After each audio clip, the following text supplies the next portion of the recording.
few months ago, my sister took her family on vacation, and in preparation for that vacation, she began to pack the necessities.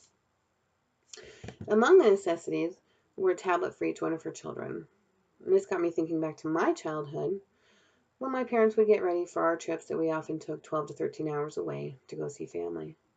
My mother's necessities were always large boxes of crayons, coloring books, and games for the siblings to play, and of course, the all-important box of cassette tapes for us to listen to. Now, the stark contrast of these two perceived necessities got me thinking what this constant connectivity could be doing to the children.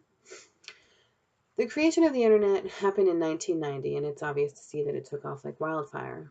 All the way back in 1995, Dr. Kimberly Young created the Center for Internet Addiction, already sensing that there was a problem. She defined internet addiction as compulsive use, using it despite any negative consequences that might arise, and specified that any kind of use by any person can eventually lead to addiction. Well, this begs the question, are children more at risk for addiction? Children are born into a world with 24/7 accessibility. Mark Prensky said it best when he said that children are digital natives. They're all native speakers of the digital language of computers, video games, and the internet. They do not know a life without internet and technology. Someone like myself, however, is a digital immigrant. I was not born in a digital world, but at some point in my life, I did adopt many aspects of it. Now, for children, school, play, work, and social life are all online and through technology. Kids as young as 8 years old in my area are receiving iPads, and they're expected to use them every single day at school. New devices and apps are coming out on a regular basis that are extremely appealing to kids and draw them in even more. There are vast amounts of social media, video, and online games, internet gambling, increased increased access to sexual material online, which has a major draw for hormonal youth, and children are facing information overload. They are simply seeing too much. They cannot process it all. So why should parents be concerned? According to a study done by the Kaiser Foundation for the American Academy of Pediatrics, children have gone from using technology 6 hours and 19 minutes a day in 1999 to 7 hours and 38 minutes a day in 2009.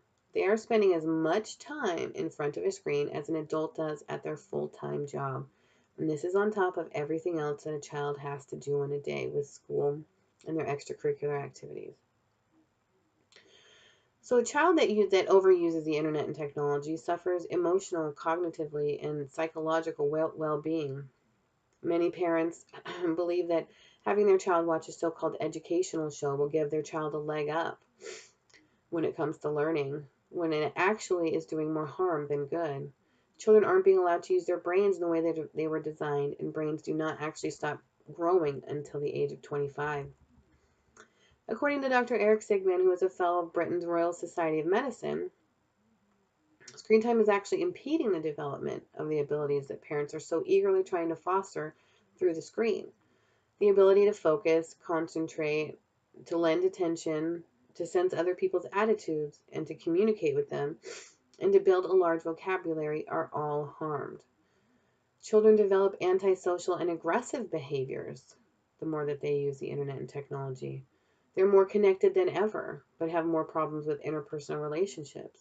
Many can't communicate except for through text and email and face crippling anxiety at the thought of actually calling someone on the phone, which is a problem that we deal with my 11-year-old niece. Dr. John Taylor attributes the invention of television as a destroyer of attention and thinking. Screen time alters children's attention by offering constant visual stimuli, fragmented attention, and little need for imagination. Excuse me. Children who use internet and technology heavily, feel more loneliness and depression and anxiety. They feel a need to have the most friends, get the most comments, have the most views on a video. When these things don't happen, their self-worth begins to hang dangerously off a cliff. They're at greater risk for drug use and don't learn adequate coping skills. They aren't faced with seemingly small issues like going somewhere by themselves because they are always with someone at the touch of a button. Families are negatively impacted by an addicted member. They spend less quality time together, and parent-child interactions are always much poorer. So is there anything that a parent can do? The long and short of it is that parents need to parent. Dr. Kimberly Young gives parents advice on how to best protect their children. They can form bonds with their children and keep them from harm. Encourage them to play outside or with friends away from technology. They can enroll them in extracurricular activities like sports and music. If technology is used, to do it as a family. Parents can place preventative measures. They can ask questions. Be aware of what their child is doing and for how long. They can put time limits and hold their child accountable for disobeying those limits. But most of all, they can follow the American Academy of Pediatrics and Center for Internet Addictions recommendations for screen time based on age, which are first, birth through 3 years old should never have screen time for anything, not even when parents are watching. 3 to 6 years old, they should only have 1 hour a day. 6 to 9 years old should be strictly supervised use, which means only playing as a family or with a parent. 9 to 12 years old, responsible use, setting strict time limits and keeping the child accountable and holding yourself accountable for following those time limits. And 12 to 18 years old is independence. Hopefully by then the children have learned good use and the parents are still heavily involved, but they are allowed a little bit more freedom. Raising children this way is extremely hard.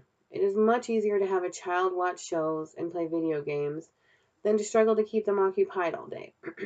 However, one must ask themselves, as the keeper of their children, are they truly doing what is in their child's best interest? Or are they more concerned with their own?